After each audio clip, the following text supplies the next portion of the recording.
అందరికీ నమస్కారం. Welcome to my channel. 2027 census డ్యూటీకి ఎన్నికైన ప్రతి ఒక్క ఎన్యుమరేటర్కి ఆల్ ది బెస్ట్. భవిష్యత్ కార్యాచరణ ప్రణాళికలో భాగస్వామి రావడానికి వచ్చిన మంచి అవకాశం అనుకోవచ్చు. అవకాశాన్ని అందిపుచ్చుకొని మన కర్తవ్యాన్ని మనం పూర్తి చేయాలి. మొదటగా మనం ఫీల్డ్లోకి వెళ్ళిన తర్వాత 11, 12, 13 3 రోజుల్లో మ్యాప్ గీయాలి. మ్యాప్ని పైన కిందగా గీయాలి. దానికి సంబంధించిన పూర్తి సమాచారం ఇందులో ఉంది.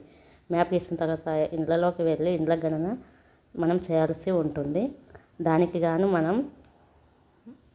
మనం ఏం చేయాలంటే మ్యాప్ ప్రకారం సెన్సస్ హౌస్ వేసుకుంటాం కదా, 1 by 1 చేసుకుంటూ వెళ్ళాలి.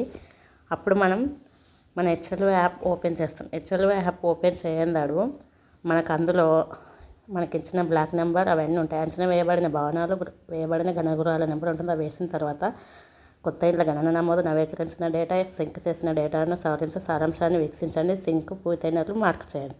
అయితే మనం కొత్త ఇండ్ల గణనను ఫస్ట్ తీసుకోవాలి. అది ఓపెన్ చేయగానే పంక్తి నెంబర్ 1 అదే ఇస్తుంది. భవనం కట్టడం నెంబర్, మనం ఏ భవనంకి అయితే నెంబర్ అంటే చేస్తామో ఆ నెంబర్ మనం ఎంట్రీ చేయాలి. నెక్స్ట్ గణన గృహం నెంబర్ అయితే ఒక భవనంలో ఇంకో గణన గృహం చేస్తే గనక రిపీట్ అని చేయాల్సి ఉంటుంది. ఒకవేళ న్యూ గణన గృహం నెంబర్ అయితే న్యూ అని ఎంట్రీ చేయాలి. నెక్స్ట్ అనే బటన్పై క్లిక్ చేయాలి.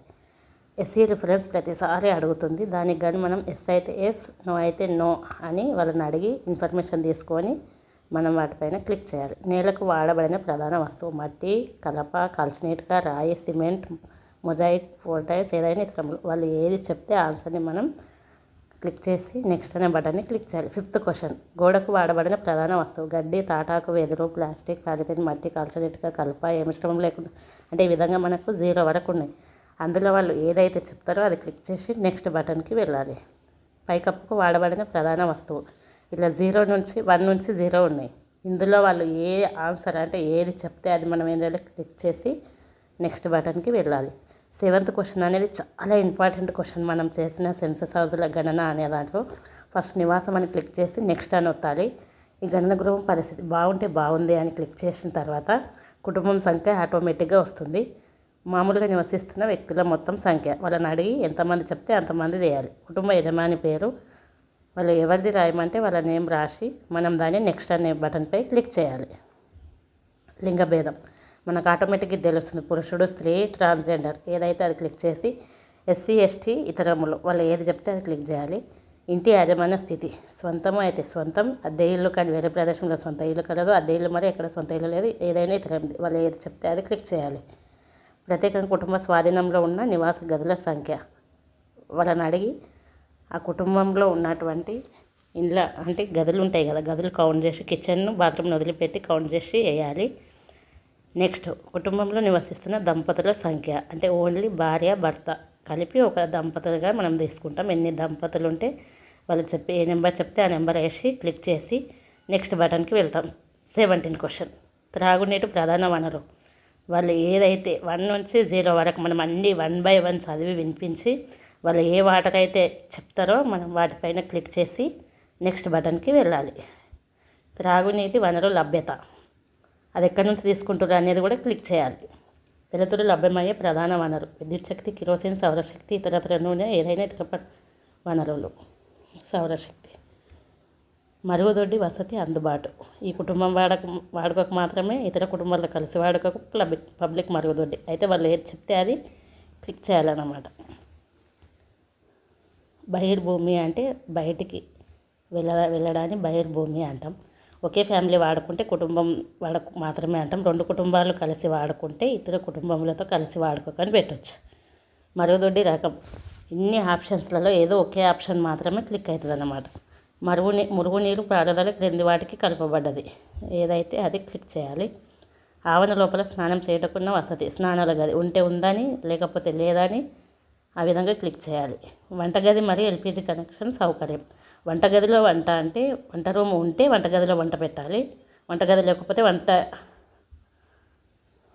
రేడియో ట్రాన్సిస్టర్స్ ఒకవేళ అయితే ఉన్నాయని ఇవన్నీ సింగిల్ ఆన్సర్స్ కాబట్టి వాళ్ళు ఏ ఆప్షన్ ఇస్తే ఆ ఆప్షన్ని మనం నిరభ్యంతరంగా క్లిక్ చేసి నెక్స్ట్ బటన్కి వెళ్ళాలి. ఇంటర్నెట్ సదుపాయం మొబైల్, స్మార్ట్ ఫోన్లో ఉంటే 2 అని, ల్యాప్టాప్ కంప్యూటర్ ఉంది అంటే ఉంది, లేదు అంటే లేదు అని. నెక్స్ట్ టెలిఫోన్ మరియు మొబైల్ ఫోన్, ల్యాండ్లైన్ మాత్రం ఉంటే పని చేయాలి, మొబైల్ మాత్రం స్మార్ట్ ఫోన్ లేదా బేసిక్ మొబైల్. ఒకవేళ ల్యాండ్లైన్ స్మార్ట్ ఫోన్ ఉంటే 2 ఉన్నవి అని పెట్టాల్సి వస్తుంది. సైకిల్ మరియు స్కూటర్ ఏదైతే అది మనం క్లిక్ చేయాలి. కారు, జీప్, వ్యాన్ వాళ్ళని అడిగి ఉంది అంటే ఉంది, లేదు అంటే లేదు. కుటుంబంలో వినియోగించే ప్రధాన ఆహార ధాన్యం బియ్యం, గోధుమలు ఏదైతే అది. మొబైల్ నెంబర్ని ఇక్కడ వాళ్ళు చెప్పిన నెంబర్ని క్లిక్ చేయాలి. క్లిక్ చేసి కన్ఫర్మ్ చేసి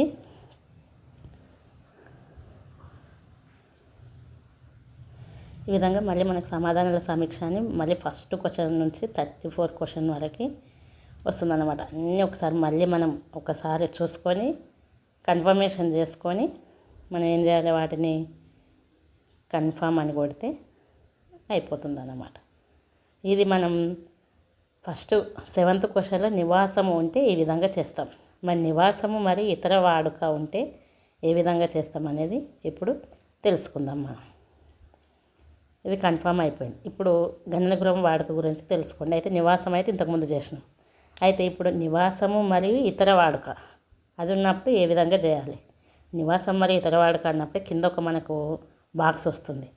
ఆ బాక్స్లో ఎందుకు వాడతారు వాళ్ళు, మెడికల్ షాపా, కిరాణా షాపా అంటే వాళ్ళు ఏ దానికి వాడితే అది మనం ఏం చేయాలి, ఎంట్రీ చేయాలి. వాళ్ళు ఏ షాప్ పేరు చెప్పితే ఏది ఉంటే అక్కడ మనం అది ఎంట్రీ చేసి నెక్స్ట్ అని నొక్కాలి. సేమ్ ఇక గణన గృహం పరిస్థితి ఎలా ఉంది అనేది, బాగుందంటే బాగుంది, నివసించదగినది, శిథిలావస్థలో ఉంది ఏది చెప్తే అది మనం చూసి చేసేయాలి. అది 34 క్వశ్చన్ వరకు కొనసాగుతుంది. దుకాణము మరియు కార్యాలయం అంటే డైరెక్ట్ క్వశ్చన్స్ ఏముండవు. ఇక దుకాణం మరియు కార్యాలయం అంటే అదే అన్ని నెంబర్స్ అన్నీ ఇచ్చుకొని మన కన్ఫర్మేషన్ వస్తుంది. 3rd నుంచి 9th వరకు అదే విధంగా వస్తుందన్నమాట.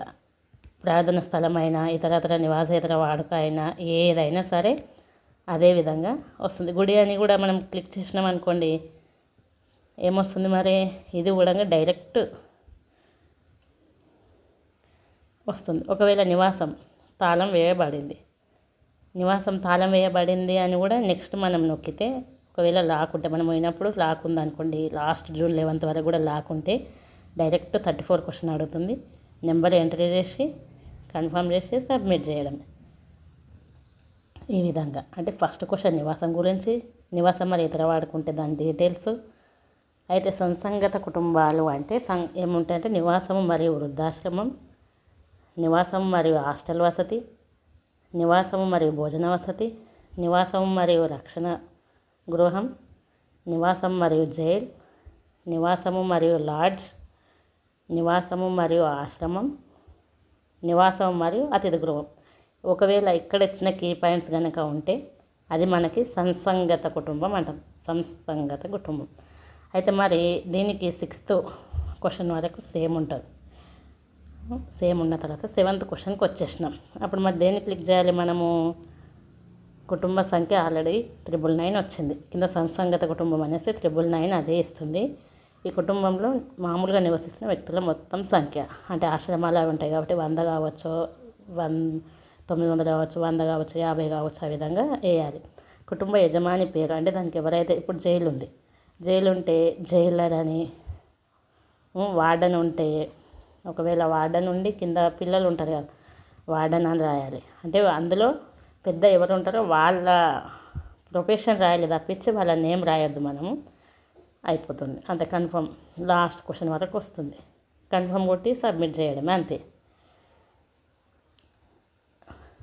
నెక్స్ట్ బీసీ ఎస్సీ ఎస్టీల షెడ్యూల్ కులాలు మనం పీడిఎఫ్ పైన నొక్కితే వస్తుంది. అందులో వాళ్ళు ఏది అంటే వాళ్ళకి కొన్ని తెలివాయి కదా అవి చెప్పి ఆ కోడ్ వేయాలన్నమాట. Thank you for watching. Subscribe.